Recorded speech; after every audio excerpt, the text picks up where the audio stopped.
They didn't count calories.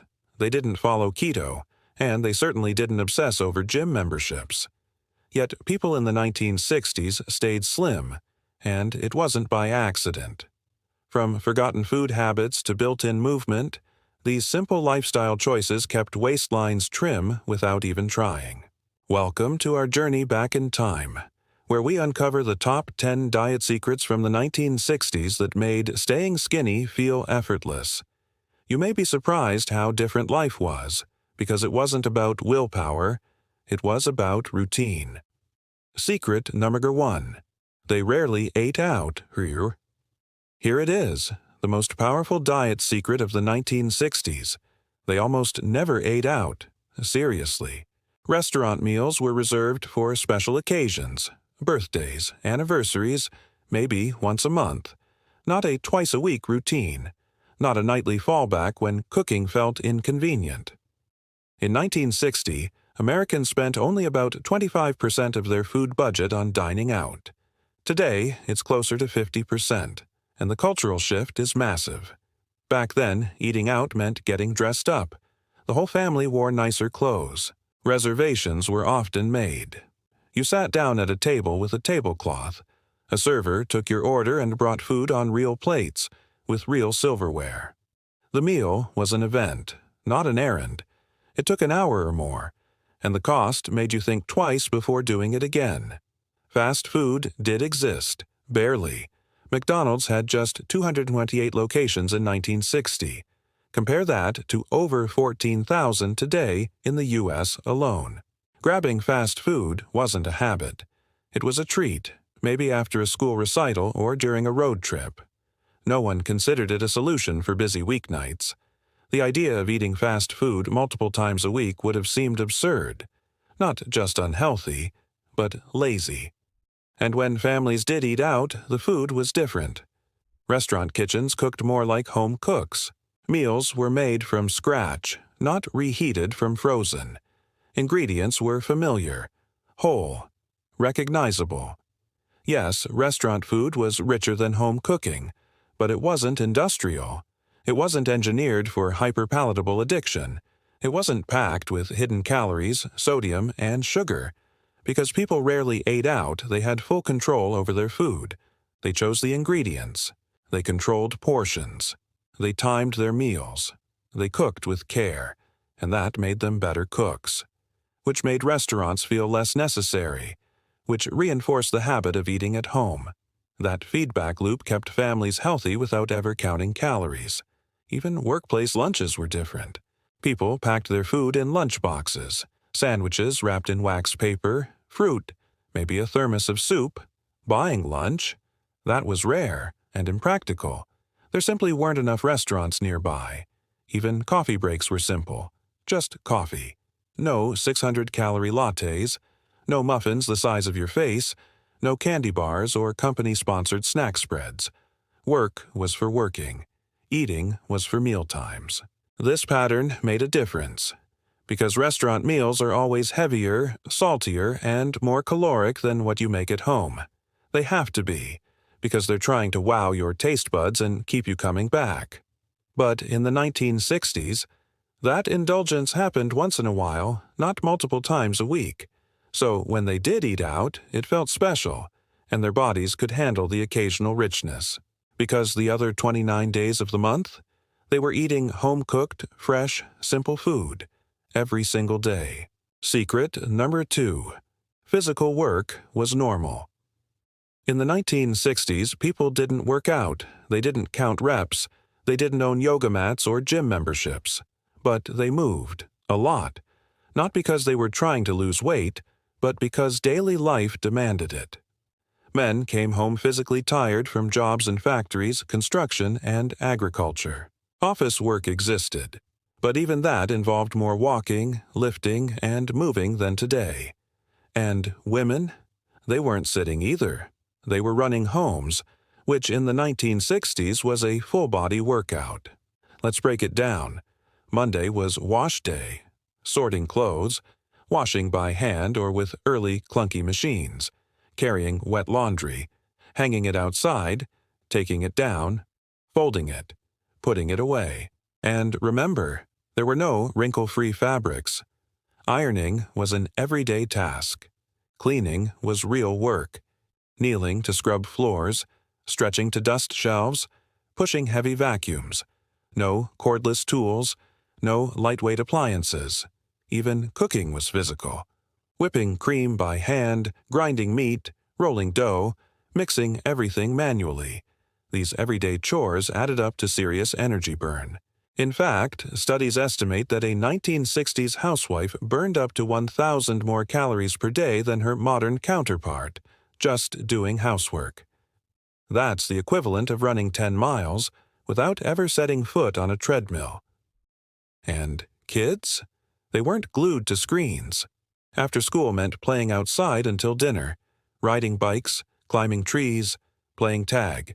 No video games, no tablets, no scrolling.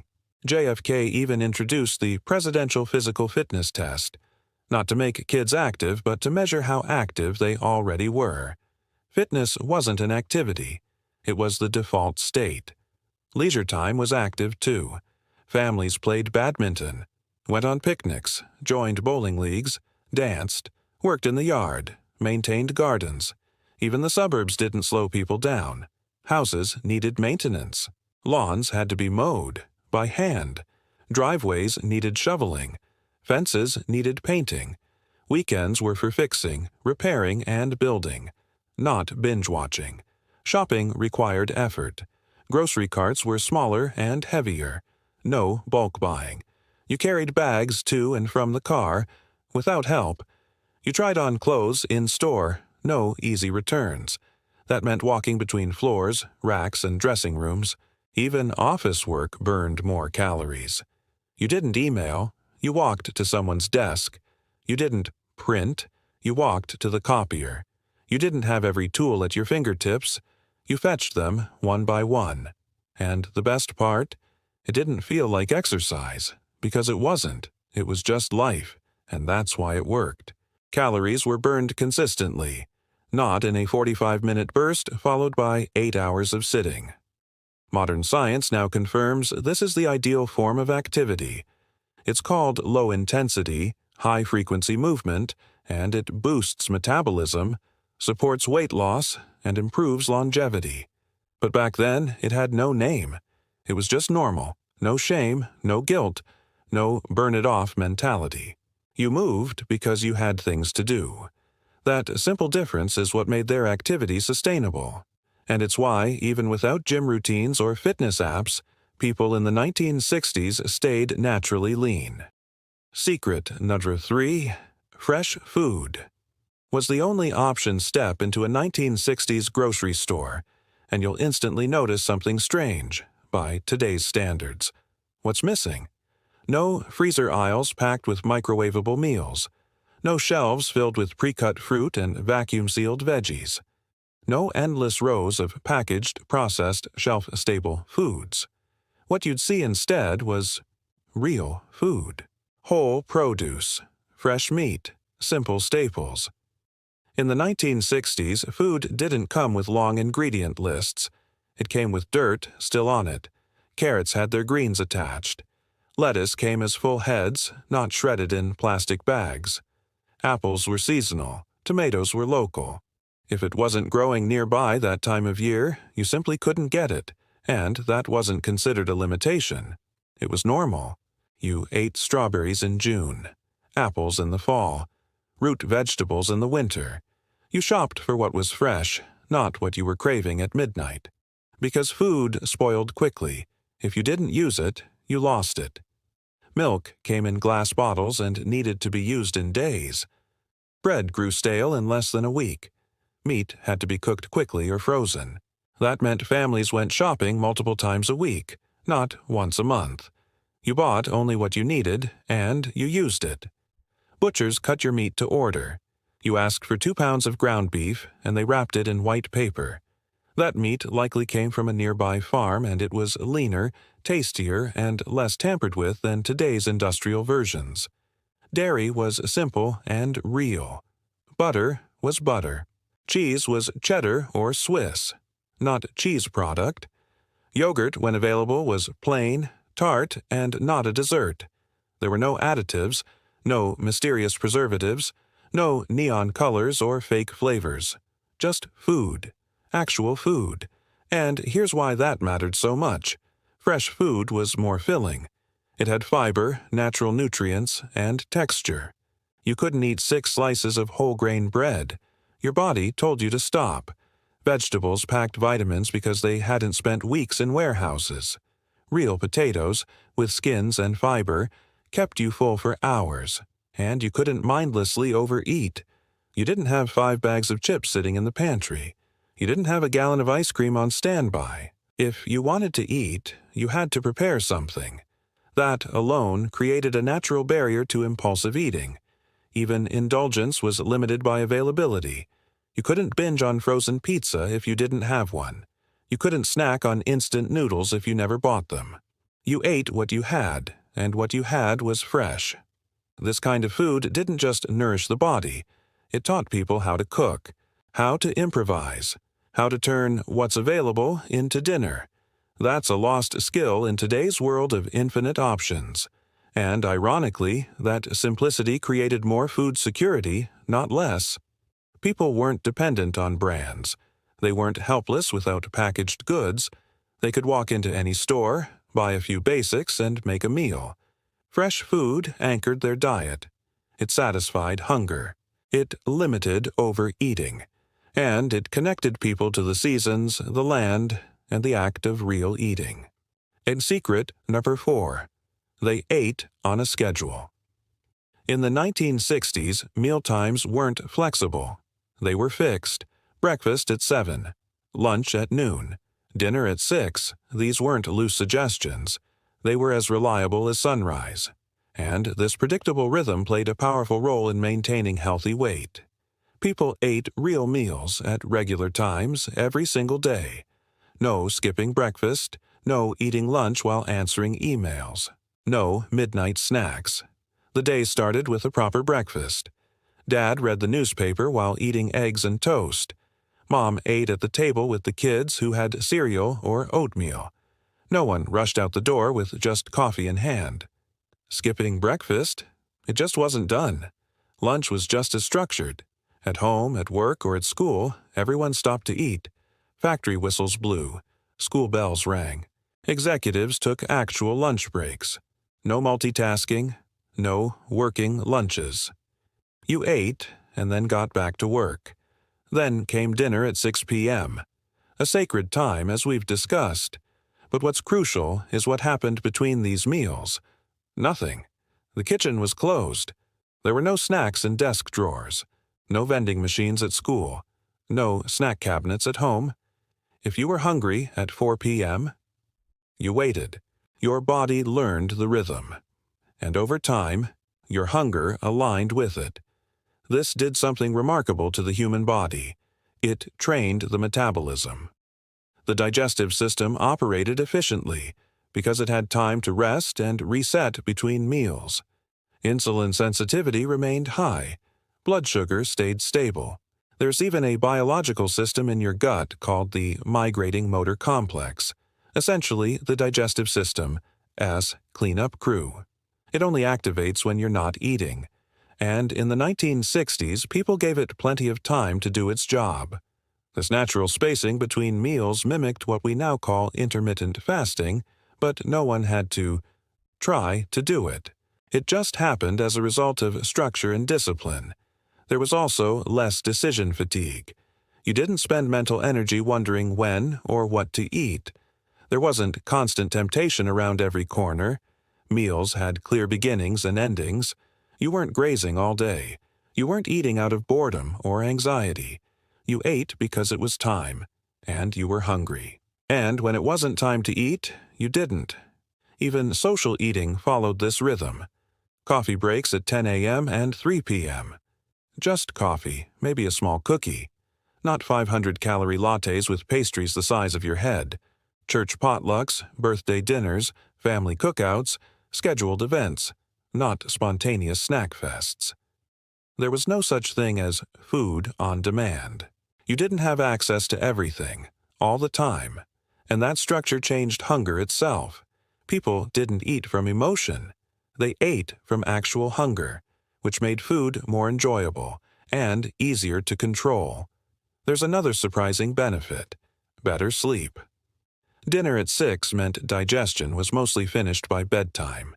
No acid reflux, no heavy stomach, no late-night cravings. The body's circadian rhythm synced beautifully with its eating rhythm. Food during the day, rest at night, simple, balanced, healthy. And while this may be the hardest 1960s habit to replicate today, it's one of the most powerful. Eating on a schedule trains your body to expect food and to burn it efficiently. It replaces chaos with rhythm, it eliminates overeating, and it restores eating to what it should be. A necessary and joyful part of life, not a 24-hour distraction. Secret number 5. Sugar was an occasional treat. In the 1960s, sugar was special. It wasn't part of every meal, it wasn't hiding in everything you ate, and it wasn't something you expected to have every single day. It was a treat, and that mindset changed everything. The numbers tell a clear story. In 1960, the average American consumed around 12 teaspoons of added sugar per day. Today, that number has jumped to 22 teaspoons, nearly double. But even that statistic doesn't capture the real difference. Because in the 1960s, sugar came from obvious places. The sugar bowl, birthday cakes, holiday pies, a cookie after dinner. Not from salad dressing, sandwich bread, or so-called healthy yogurt. Sweets were earned, not expected. Children weren't allowed to gorge on candy. They didn't get dessert after every meal. They didn't drink soda with lunch, dinner, and snacks. In fact, soda was a special occasion drink. Maybe with Sunday dinner. Maybe at a birthday party. But not something you kept stocked in the fridge. Cakes were for birthdays. Cookies were homemade and rationed. Candy? A rare treat from the corner store. And Halloween candy was spread out over weeks, not devoured in one night. Even when there was dessert, it was modest. 1 scoop of ice cream, a sliver of pie, 2 or 3 cookies, not half the box, and it always came after a full, real meal. Meat, vegetables, potatoes. The key was context. Sugar wasn't the star. It was the finishing touch. It didn't replace real food. It followed it. And that made sugar more powerful. Because when you don't eat sugar constantly, your palate stays sensitive to sweetness. Foods that seem bland to us today tasted perfectly sweet to a 1960s family. Even breakfast cereals show how far we've drifted. In the 60s, kids ate cornflakes, Cheerios, Rice Krispies, 1 to 3 grams of sugar per serving. Maybe mom added a spoonful of sugar. Maybe. And that was it. Sugar-frosted cereals existed, sure, but they were treats, not daily staples. Compare that to modern cereals with 20 grams of sugar per bowl, more than a glazed donut. Soda, too, has transformed. In 1960, a bottle of Coca-Cola held just 6.5 ounces. Today, 20 ounces is standard, packing over 65 grams of sugar, 3 times what a person back then consumed in a day. But the biggest difference? People didn't feel deprived. Because sugar was rare, it felt exciting. That homemade chocolate chip cookie was something to savor, not scarf. A slice of mom's apple pie was deeply satisfying, not because it was overloaded with sugar, but because it was special. And there was no such thing as hidden sugar. Spaghetti sauce wasn't sweet. Bread wasn't cake. Peanut butter didn't taste like frosting. Without all the added sugars in processed foods, people naturally consumed far less. Their blood sugar stayed stable. They didn't suffer from energy crashes or cravings, and they didn't develop the kind of sugar addiction many people struggle with today. Less sugar meant fewer mood swings, fewer cravings, and less fat storage because their bodies weren't constantly bombarded by insulin spikes. The takeaway: sugar wasn't banned. It was respected, and that made all the difference. Secret number 6. They cooked everything from scratch step into a 1960s kitchen, and you'd witness something many households today rarely experience. Real cooking, not reheating, not assembling, not pouring from a box. We're talking about cracking eggs, kneading dough, chopping vegetables, simmering sauces. Meals were made from actual ingredients: flour, butter, milk, eggs, onions, carrots, potatoes. Basic, whole ingredients, not products. The average housewife in the 1960s spent more than 2 hours a day preparing meals. And while that might sound exhausting by today's standards, it was also one of the key reasons families stayed slim, without trying. There were no instant mashed potatoes, no microwave meals. Even salad dressing was mixed fresh. Oil, vinegar, and herbs shaken in a jar. The morning started with real breakfast. Mom cracked eggs into a hot skillet. Bread was toasted. Real bread from a local bakery, not sugary supermarket loaves. Oatmeal was made on the stove, not squeezed from a packet loaded with artificial flavor. Orange juice was squeezed by hand, not poured from a plastic jug filled with added sugar. Lunch? Maybe soup and a sandwich. But the soup was homemade, from leftover chicken bones and fresh vegetables. The sandwich? Real sliced meat from the butcher, not deli slices pumped full of preservatives. Even vegetables from cans were just that, vegetables, not drowned in sauces or packed with cheese-flavored goo. And dinner? That was where the magic happened. Pot roast cooked slowly all afternoon. Real potatoes, peeled and mashed with butter and milk. Carrots and onions, chopped by hand. No shortcuts, no substitutes. Even early convenience foods, like TV dinners, contained actual food. They were just frozen versions of what you could make yourself. And you still needed an oven. No microwaves yet. Cooking from scratch meant control. You knew every ingredient. No corn syrup hidden in sauces. No chemical preservatives. No sugars added just because.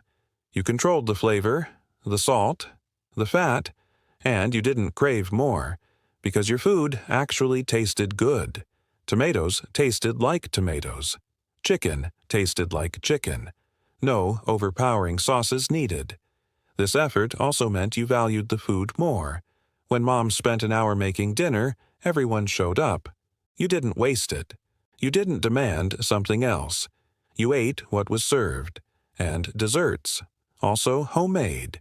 If you wanted cake, you had to cream butter and sugar by hand, sift flour, wait for it to bake. You didn't make 3 cakes a week. You made 1, maybe for Sunday. Everyone got 1 slice. Cookies were a special treat. You rolled the dough, cut the shapes, baked them yourself. Not something you grabbed by the handful from a plastic bag every time you passed through the kitchen. That time investment created respect for the food, the cook, and the act of eating itself. You didn't rush it. You didn't waste it. You didn't overdo it. And here's what we've forgotten. Food made from scratch is more nutrient-dense and satisfying. You don't need to eat as much because your body gets what it needs. There's no artificial craving for more. No addiction, just real nourishment. When food is real, your appetite regulates itself. No counting calories. No special diets. Just honest meals, made with care.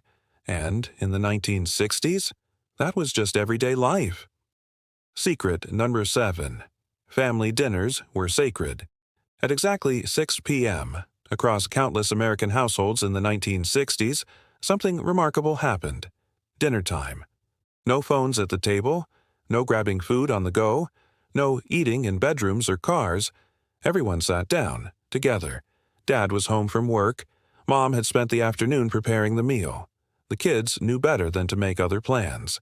Dinner wasn't just a routine, it was a ritual, and it wasn't optional. There were no TV trays in front of the television, no frozen dinners microwaved in isolation. Families gathered at the dining table, used real plates and silverware, and stayed until the meal was finished. Even the setup was intentional. The table was properly set, placemats, cloth napkins, sometimes even the good china. When Dad walked in the door, dinner was nearly ready. Kids were called in from play. Hands were washed. Everyone took their assigned seat. The day paused for dinner, and then the meal began. Sometimes grace was said. Other times they simply waited for everyone to be served. Then came the conversation about school, work, neighborhood news, family matters. The television was off. The only sound might be soft music or the clink of silverware. Siblings teased each other. Parents asked questions. Problems were solved over pot roast and mashed potatoes. But here's the key. This setup profoundly shaped how people ate. They ate slowly, because they were talking. They paused between bites to tell stories, answer questions. They didn't scarf down meals in 5 minutes over a phone screen. They naturally practiced mindful eating without calling it that. And portions? They were controlled. Mom plated the food in the kitchen, or Dad carved the roast at the table. You got one reasonable serving. Seconds. You had to ask. And by the time you considered it, you'd usually had enough. Your body had time to realize, I'm full. Dessert was never a guarantee. You wanted cake? Better finish your vegetables first. And dessert itself? Modest. 1 scoop of ice cream. 1 slice of pie. No seconds. These dinners lasted 30 to 45 minutes. That matters, because it takes about 20 minutes for your brain to register that you're full. In that time, families were laughing, talking, connecting, and slowly satisfying their hunger. Contrast that to today's rushed meals eaten in cars, at desks, or in front of a TV. It's easy to eat hundreds of calories without even realizing it. And because there's no signal that dinner has happened, the body keeps craving food all evening. But in the 1960s, dinner was predictable. Everyone knew it was at 6 p.m., so you didn't grab fast food at 5:30. You didn't snack right before. You came to the table ready to eat, then left satisfied, mentally and physically. That predictability helped regulate metabolism and appetite. It taught self-control. It built family bonds, and without knowing it, it kept people lean. In an era of convenience and chaos, the 1960s had one powerful tool that we've almost lost: sacred, shared mealtimes. Secret of werent. Everyone walked everywhere. In 1960s America, walking wasn't exercise. It was just life. People didn't need gym memberships to stay fit. They walked, not to hit a step goal, but to get things done. Children walked or biked to school, sometimes a mile or more each way. Adults walked to the corner store, the post office, the church, or the neighbor's house. Walking wasn't a choice, it was a necessity, and no one complained. The statistics say it all. In the 1960s, nearly 48% of children walked or biked to school. Today, less than 13%. Adults averaged 7,000 to 10,000 steps per day, without ever tracking it. They didn't wear fitness trackers. They didn't count steps. They simply moved because life required it. Think about a typical 1960s housewife. She didn't have a dishwasher, so she stood at the sink, washing by hand. No remote control. She walked to change the TV channel. Garage doors were manual. Laundry was lugged up and down stairs. Clothes were hung outside, not tossed into a dryer. Even dinner prep meant chopping, stirring, and cleaning by hand. And what about men? Yard work was physical. Lawnmowers were push-powered. Home repairs required actual tools, not powered ones. Even going to work meant movement. Walking to the bus stop, taking stairs at the office, running errands on foot. At work, there were no Zoom calls, no Slack messages. If you needed to talk to someone, you walked to their desk. You didn't click print. You walked to the copier. And shopping, that was exercise too. There were no megamarts or all-in-one stores. You walked from the butcher to the bakery to the grocer. You carried your groceries. No home delivery or bulk hauls. Even store aisles were smaller, forcing you to move more. All of this created a lifestyle of gentle, continuous motion, the exact kind of physical activity modern science says is ideal. It's called NEAT, non-exercise activity thermogenesis. This is the energy you burn doing daily activities: cleaning, walking, lifting, bending. In the 1960s, people hit their neat goals effortlessly, just by living. Neighborhoods were designed to be walkable. Sidewalks were standard. Local parks, corner stores, and schools were nearby. Many families had only one car, which meant walking wasn't optional. It was expected. But here's what's most interesting. People didn't think of this as working out. They weren't checking off a fitness goal. They weren't trying to burn calories. They were simply living. They burned calories all day long, without ever stepping foot in a gym. And the result? Healthy weight, steady metabolism, and a body in motion. Compare that to today, where many people sit for 8 to 10 hours, then try to undo it all with a 30-minute workout. In the 1960s, activity was woven into every hour, not squeezed into one. This kind of movement kept people lean, energetic, and naturally active. And they didn't even realize it. Secret number 9. Portions were shockingly small. Imagine stepping into a 1960s diner and ordering a burger and fries. You might be shocked, not by the taste, but by the size. Because in that era, portions were modest. By today's standards, they were downright tiny. A hamburger back then? Just 3 to 4 ounces, about the size of your palm. Compare that to today's fast food burgers, which often weigh in at 8 to 12 ounces or more. A large soda, just 8 ounces.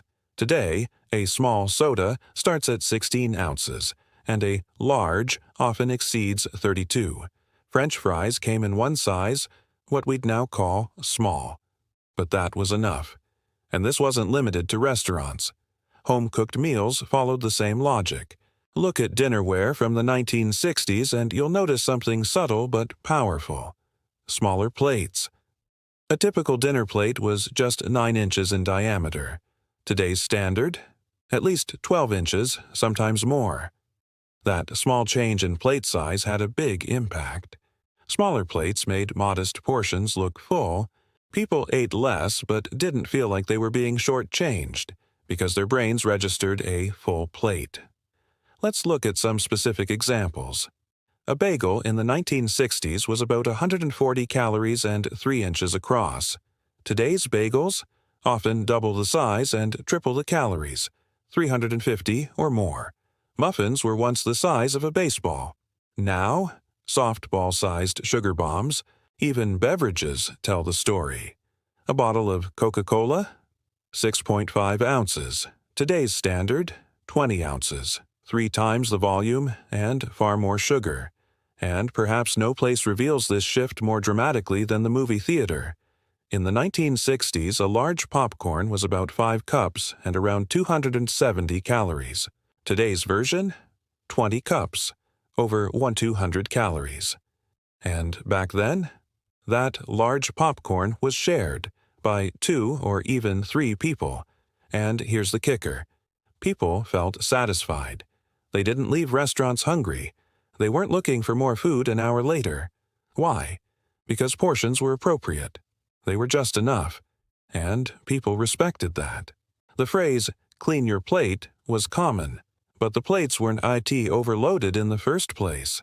There was no concept of supersizing. No expectation that more food meant more value.